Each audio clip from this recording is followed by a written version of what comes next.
Welcome to Business Line's State of the Economy podcast, where you'll find insight, analysis, and the story behind the numbers. Hello and welcome to a new episode of the Business Line podcast. Today, we are going to discuss about the green hydrogen ecosystem, which promises to be a key enabler of India's clean energy transition, particularly in the transport and logistics sector, as well as in the polluting segments such as steelmaking, refineries, and fertilizers. To speak on these various aspects of green hydrogen, we have with us Mr. Pawan Mulukutla, who is the Director for Integrated Transport, Electric Mobility and Hydrogen at the World Resources Institute, India. Pawan has more than 2 decades of experience, professional experience, working at the intersection of urban mobility, energy, and environment. He has been at the forefront of various policy developments at the national and the subnational levels or the state levels, regional levels.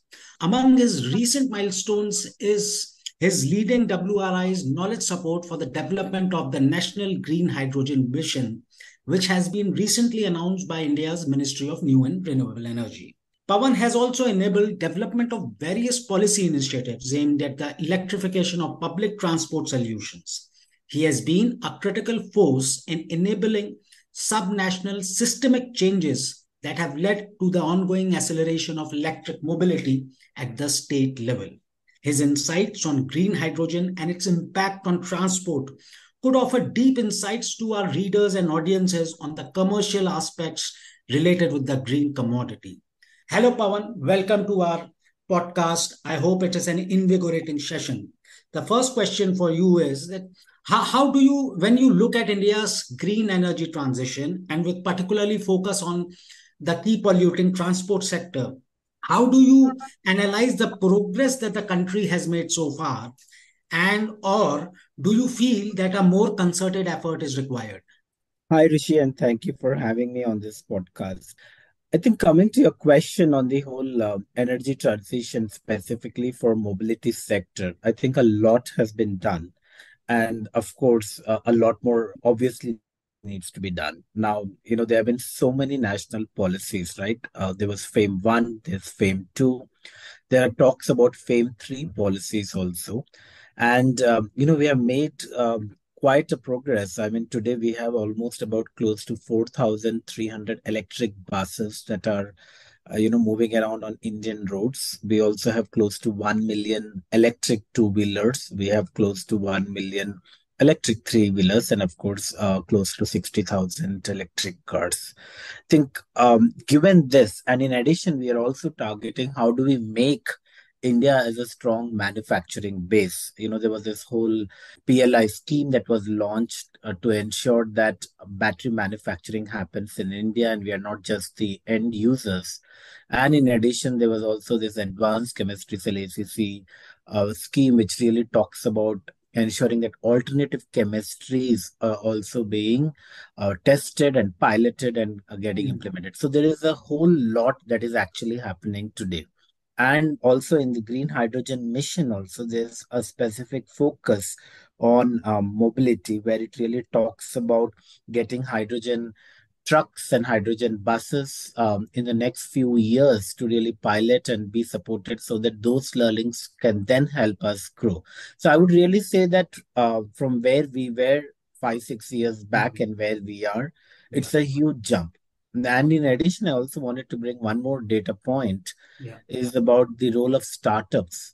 In fact, we have seen, startups, so many of them coming in batteries, in charging infrastructure, in manufacturing of two-wheelers, three-wheelers. So I see that the whole ecosystem and almost close to $1 billion investment has come through from startups. So Definitely, there's a huge sea change in the way we are looking in the transition, but much more to do because we really still need to focus on how would we get trucks, which contribute almost to 34% of the transport emissions. How do we really ensure that, whether it is through battery electric or through hydrogen fuel cell, how would we really ensure their transition? So there's a lot more that we also need to think from both a policy and regulation perspective. Yeah. So our next question is, about the prospects of the green hydrogen ecosystem. And though some part you've already covered in your first question, we'd like a little more deeper insight on, where is our present ecosystem in terms in the country?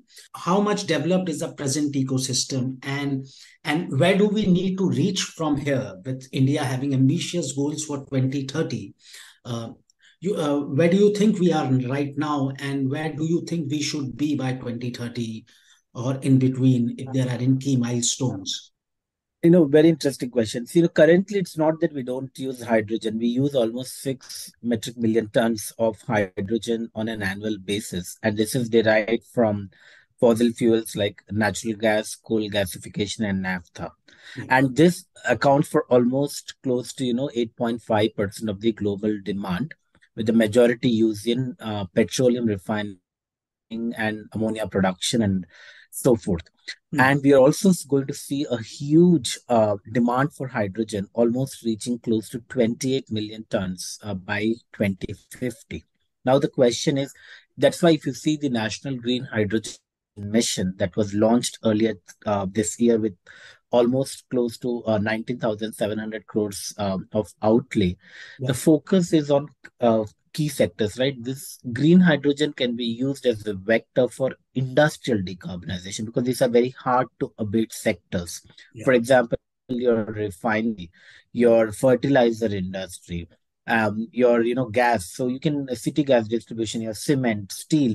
So there are all, in addition to mobility applications, there is a huge industrial application for hydrogen, and we currently use and we call it as gray hydrogen. So I think this is such a important and ripe opportunity for us to really transition to green hydrogen. Yeah. So something which is closely related with this is government is actually really trying, if you look at the green energy transitions, whether there are the annual, auctions for renewable energy assets, or, providing incentives for manufacturing, allowing them zero duties for a year. Government is really trying its best to, leverage the current situations and, chart a clean energy transition. What are the initiatives in this National Hydrogen Mission which you think really have the intensity to spur our industrial decarbonization as you were, if you could go and give us some little more deeper insights into, initiatives in the National Hydrogen Mission or otherwise, which the government is leveraging for one industrial decarbonization and decarbonizing the transport sector. Sure. I'll share the details of green hydrogen mission shortly, but one thing I wanted to point out was we already have an installed capacity of renewable energy of more than 100 gigawatt of both wind and solar capacity. And we have also committed to 500 gigawatt. Our Honorable Prime Minister had announced India's even net zero target by 2070. And we are also on a mission to achieve energy independence by 2047. And in that context, this National Green Hydrogen Mission was launched. What does this mission aim to do by 2030? It says that, will achieve 5 million metric tons of green hydrogen produced annually, which is fantastic because this will require at least about 125 gigawatt of renewable energy to really generate 5 million metric tons. And it has potential to reduce more than 50 million tons of carbon dioxide. So you can see the potential of this transition. It is one, we are talking about addressing our or meeting our climate commitments. And India is one of the very few countries that has announced very solid targets. In addition, we're also talking about this whole green development paradigm, which is about creating jobs through this green transition. I think India has probably only country which is looking at a very different model of transition. It's not just about climate, it is also about economic development, job creation. And the national mission really talks about creating 6 lakh jobs by 2030. So the mission, clearly outlines a very comprehensive strategy to promote green hydrogen productions and its utilizations across various sectors at large scale. And we're also talking about exporting. Some of the key aspects or features of the mission are, creating a demand And substituting the gray hydrogen with green hydrogen and generating bulk demand through domestic consumption, which I talked in various industries, long haul, heavy duty, energy storage, shipping, steel, and hard to abate sectors. It also talks about a very interesting incentive program called SITE, which is Strategic Intervention for Green Hydrogen Transition, which will facilitate the growth of the green hydrogen value chain in the country. So this component includes, like various financial and Yeah. non-financial Mm. incentives aimed at promoting low-cost green hydrogen production and domestic manufacturing. And then last, it's also building an enabling ecosystem to support scaling and development through key enablers. So, like availability of key resources like renewable energy, water, land, and transmission lines, which are very essential for green hydrogen, developing necessary infrastructure. Also, importantly, to need to have clear and consistent regulations and standards for ensuring safety and quality of hydrogen productions, and then implementing policies for ease of doing business, simplifying procedures, and providing tax breaks, and of course, finally, skill development and public awareness. So it fits in the overall picture. If you see how detailed it has been thought through, we are not just looking at hydrogen as one off. It really fits in the overall energy transition picture, which looks at both the climate commitments and ensuring that we are reducing the greenhouse gas emissions, and at the same time ensuring development and creating jobs. I had a supplementary question since we are discussing about how can we make green hydrogen commercially viable. And if you remember that Indian government has been encouraging the industry to apply for various green hydrogen tenders which have come. For instance, Germany has a green hydrogen tender which is right now in evaluation stages. And Indian companies are trying to apply for that tender. I understand that it's a beginning and initially there are hiccups before things become smooth. How do you view this aspect of government encouraging private corporates vie for global tenders, though it is just a beginning and it's a very new product? If you could share your thoughts on how can we make it more easier or convenient for private players to explore more such opportunities globally. See, one of the things in the value chain is one important component of green hydrogen is the electrolyzer and the renewable energy. So I think the renewable energy part we are addressed and will continue to address. I think India has cracked that. Yeah. What would be challenging for us is the whole electrolyzer for creating, a robust value of green hydrogen, and also to ensure that it's commercially viable. So keeping this in mind, exactly what you said, Rishi, is the mission has recognized, upscaling the production and development of high performance electrolyzers in sufficient volumes as vital intervention. So therefore, to limit the dependency on imports and ensure supply chain resilience, we definitely need to develop a very robust domestic electrolyzer manufacturing ecosystem. And therefore, the mission proposes interventions to boost this domestic manufacturing, which will significantly lower the cost of electrolyzers. And this will also enable competitiveness of, made in India green hydrogen in the international markets. And how is it planning to do that is one of the through the SITE intervention that I was talking earlier about, that there are two distinct financial incentive mechanisms that have been taken into consideration for supporting the domestic or the local manufacturing. One is with an outlay of 4,440 crores, which will be provided for 5 years to incentivize electrolyzer manufacturing with an aim to maximize the indigenous capabilities. And this will be implemented by MNRE through Solar Energy Corporation of India, SECI, through competitive selection. And this selection process includes, bidders ranked, and we are also looking at incentive period will start at almost rupees 4,440 per kilowatt for a year, which will then gradually taper. The other component is about 13,050 crores, which will be provided for 3 years to incentivize actually the production of green hydrogen. And we are even talking about its derivatives, such as green ammonia, and enhance their cost effectiveness and upscale their utilization.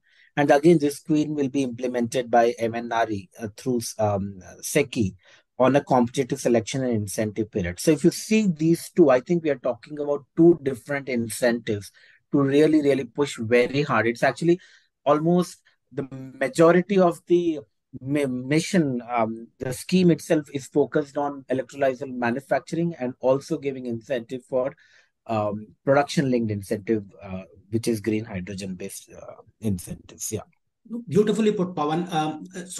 I'll ease into the next question, which closely associates with what you were just speaking about. Pushing for electrolyzers, and here electrolyzers is supposed to be the key to a robust value chain, and especially electrolyzer manufacturing. And I understand right now they are quite expensive. What are the sorts of electrolyzer technologies right now that India is experimenting with, or India is looking at exploring? Which ones of them are more commercially viable? And how will this whole exercise of having electrolyzers manufacturing ecosystem take place? Because right now, for a novice, from people from the outside look at is as a Herculean endeavor. So, if you could break it down and explain to us this manufacturing processes systems, and how will it, help us going ahead as economies of scale kick in and, prices start to soften. Yeah. See, there are typically three types of electrolyzers. One is known as alkaline electrolyzer, and it's been there for many decades. Then Yeah. there is something called as PEM electrolyzer, or proton exchange membrane, and then the solid state oxide electrolyzer. Yeah. Currently, both alkaline and PEM are dominant, and solid oxide will eventually evolve more. But the one and PEM are comparatively, better in efficiency and also a little expensive compared to alkaline, but they are more well suited for the electrolyzers that we are talking about. So the Okay. industry is right now looking at PEM electrolyzers. See, we will need, and through our research into this is where I was saying that, what we call as the death valley, that we have research institutes like on par and really excellent, which do the whole technology TRL levels of, between 1 to 4, and Mhm. then commercialization happens at level 8 and 9. What Mhm. India faces the challenge is between this whole 5 to 8 or 4 to 7 spectrum, where you don't have a solid combination of where the research institutes, academia, and the industry comes together to really ensure that they're able to develop this to move from a TRL level 4 to TRL level 7. And that is where we need India to really invest in and create this whole big environment of R&D. So we'll need a lot of R&D. A lot of this will require critical minerals as well. Let's not forget that. And we may not have access to all of them today. We will need to really engage with multiple countries to get access to this. That's one. Second, we will need to have strong focus on research in India to see how are we able to substitute some of this material. So the material science aspects of R&D becomes extremely important. That's why we need to invest more on that. And then, of course, the policy and the regulation ecosystem. I think all these three steps then make it really work on how India can then take that lead. Because we can't simply say that we want to manufacture something without having a backing of complete R&D in India. Makes sense. So, Pawan, you'd be aware that the Ministry of New and Renewable Energy has recently come out with a medium and long-term research and development roadmap for the sector, Correct. which speaks about, among many things, fuel cells, green hydrogen electrolyzers. You have actually hit the nail on the head. That right now, research and development will be the key for us to move forward. Based on this and MNRE's R&D roadmap, right now, are we doing the right amount of exercise for an R&D push? If not, what is required? And if we are doing, what are the aspects that you think will help us move ahead much swiftly? I'm glad you brought about that roadmap, and it's excellent that MNRE has demonstrated its leadership in showing that R&D is an important component of our green hydrogen energy transition journey. And I think if you have seen, and in fact, just WRI India also contributed to this Yes, R&D yes, roadmap. yes. So I think it really talks about 2 3 things, right? One is the whole the need for different testing equipments And then material science was a big component Right. of this roadmap. And Yes. how do you really have different facilities to really make this happen? And Yes. then it also talks about R&D priorities, one which is on mission mode, which is like what do we really need in the next 5 years? Yeah. Like what we were discussing, Rishi, just now, need to develop materials which have 4 to 5% weightage percent of storage. It also talks about cost reduction of alloys and then indigenous manufacturing. Interestingly, it also talks about the use of artificial intelligence and machine learning to find high performing materials and optimize designs. So I think these steps, and then of course standards and regulations given hydrogen's combustibility. So there are those immediate priorities that have been clearly laid out. And then, of course, there is this Grand Challenge mission, which talks about priorities for the next 0 to 8 years, which looks at facilities, infrastructure, the startup ecosystem, and then, of course, talking about the manufacturing and all that. And then it talks about a very long term, which is about 15 years, which looks at more of the new materials, large Yeah. scale deployment, and better strength. The key here remains again, I think this is good that the priorities have been identified. And I think the mission also actually does an allocation to R&D. But Mm. what we are talking about for an R&D at the scale and to be global leaders and also drive the conversation in global south, we will need to see Mm. much more investments in the R&D. And we also need to understand that R&D takes time. It's not like where you can do today and you'll have an output. We should be okay to say that we are ready to burn cash, because that's how then you are able to test different alternatives, and then you try 10 things and maybe one will work. That is the whole thinking of R&D, right?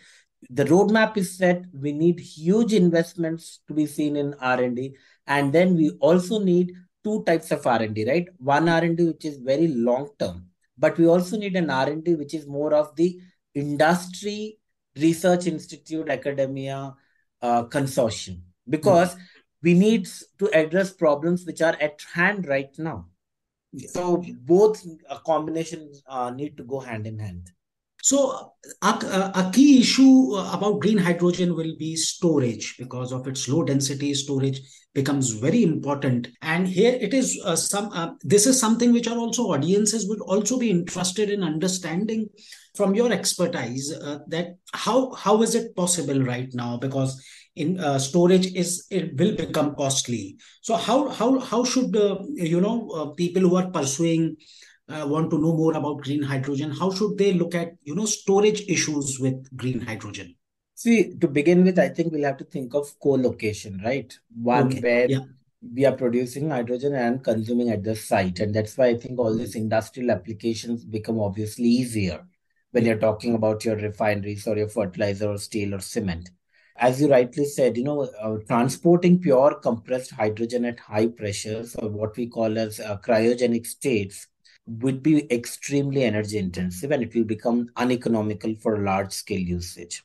Yeah. So one alternative is to use hydrogen vectors like ammonia, which offer solutions for transportation, and it requires further research and development.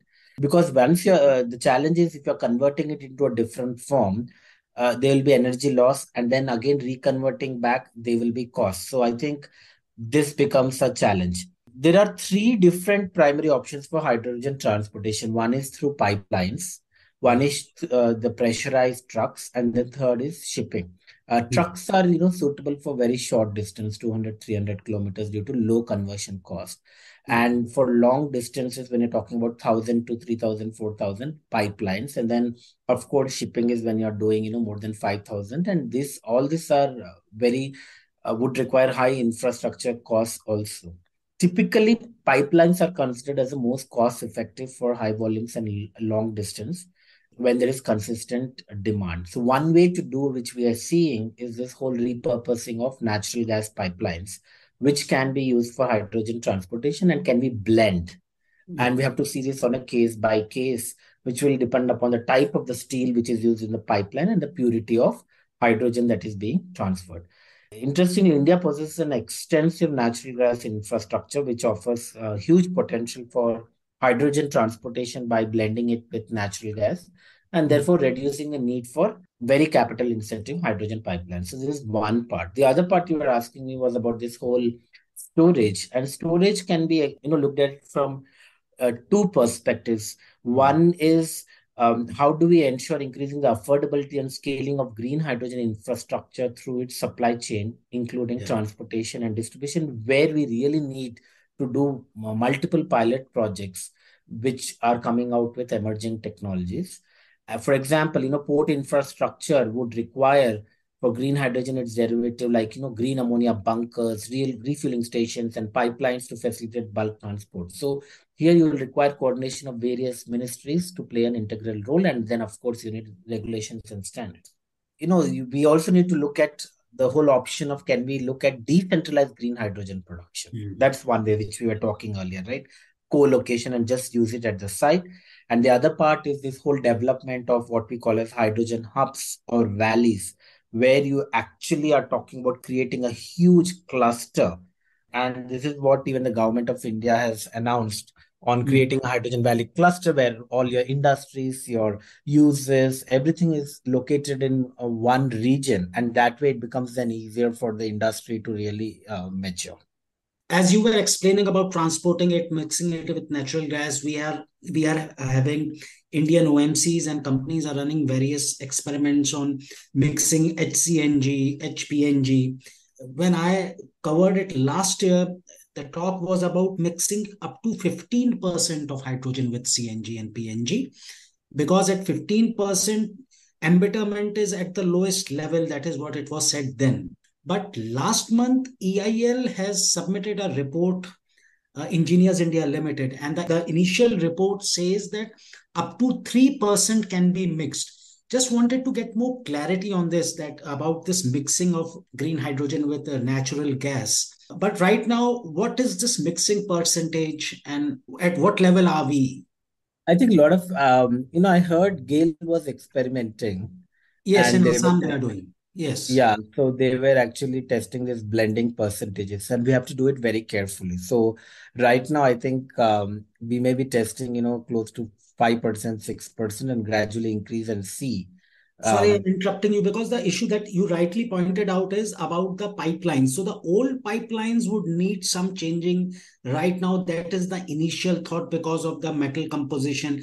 And the new ones are better. The new ones which are being laid right now, they have a better composition. So is this also a concern? Just Will be. No, I think I was mentioning earlier, right, Rishi, that we will need to see the steel with which the pipelines are made, and then what is the composition and what is its capability to really yes. transport the percentage of hydrogen. So this, I would say that we'll have to do trials and understand this. There's no direct number to tell us this will work, because we have to see how much are these existing old and both new infrastructure able to take.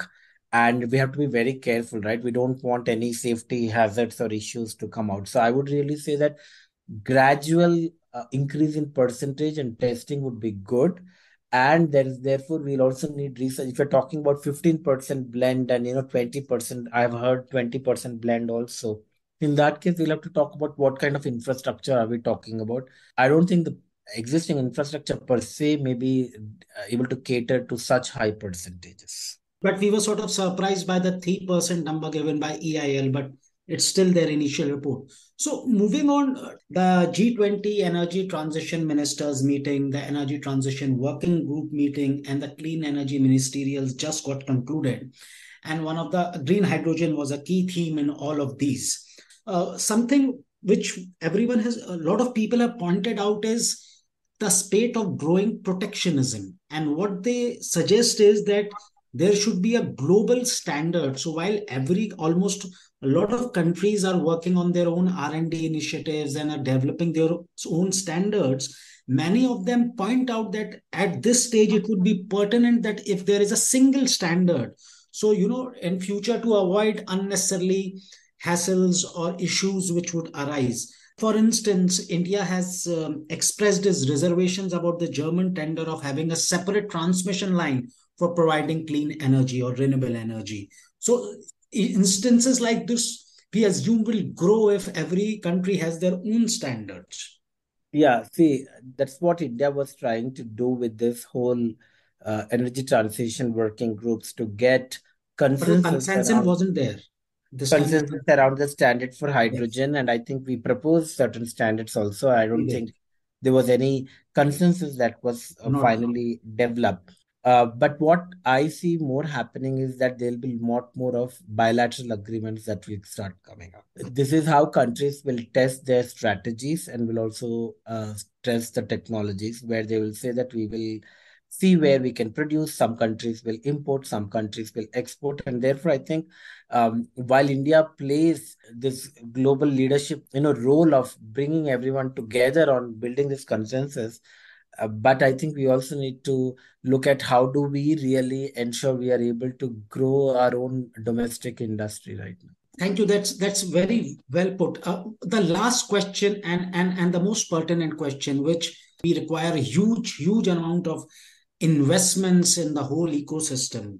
What are your thoughts on what is the sort of finances we will require? It seems that the intent is there globally. This issue has also resonated in the G20, where the chair's comment says that they have urged developed countries to, fulfill their obligations. So your thoughts on finances and how we'll get them or how we can manage them? I was looking at the outcome note, and rightly put, it says that investment to the tune of USD 4 trillion would be Annually. needed, Yeah. with a high share of renewable energy in the primary energy mix, which I think is happening. But the investment, is a huge challenge. I think right now, based upon what we are seeing, we are seeing in totally the commitments from this developed nations totally coming to 80 to 85 billion a year. Somewhere I've read that, 100 billion was the number that was talked about, but Yes, every year. clearly we know that these are not enough. Therefore, I think even this was suggested, right? I think a subsequent note on the same document also talks about the need for international finance institutions and multilateral Multilateral. development Yeah, banks, the chair summary has it. yeah, to enhance and develop new mechanisms and products to the growing needs to promote low cost, to promote better access to low cost financing for developing countries. Honestly, Rishi, I don't know what the answer is. To be fair, because we are seeing all this money coming, but I think the expectation is also that with government putting funding, they are able to unlock private capital, and that's how the markets will really work. And therefore, some of the key thoughts I have is that we need to create this as a project finance. We need to Mm. ensure that these are all bankable contracts with sovereign guarantees, Mhm. and we are using every dollar to unlock private capital finance, and at the same time also able to create jobs. I think keeping these principles as a starting point would really help. Why we were asking you this question is because recently the tender for 5,000 e-buses did not find any takers. The response was very poor, and the OEMs have been saying that the financial profile of the state transport corporations is very poor, and would they be able to meet their financial commitments?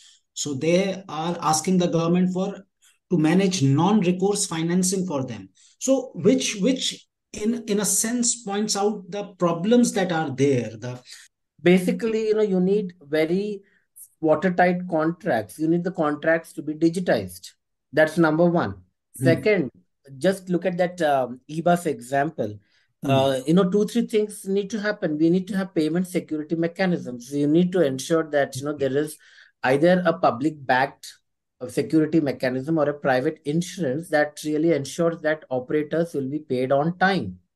That's they're talking about. And then third, you need really they're not saying that pay for the whole project. Can you really can the states come forward and say that we will add viability gap funding on a per kilometer basis? See, there are models to make this work, but it requires mm. certain processes to be put in place. You are absolutely right that the STUs don't have the funds, and OEMs and operators are not going to just come because STUs want them to deploy buses. These are some things that need to be backed by both state and central level guarantees. We have not paid attention. But having said that, for buses, I'm sure for hydrogen, there'll be much more thought process, because it's not like an individual rolling stock that's being put, unlike Yes, buses. I agree. That brings us to the close of the session, and I must thank you, Pawan, for making it so simpler for me and our audiences. Thank you. Thank you so much, Rishi. Thoroughly enjoyed it.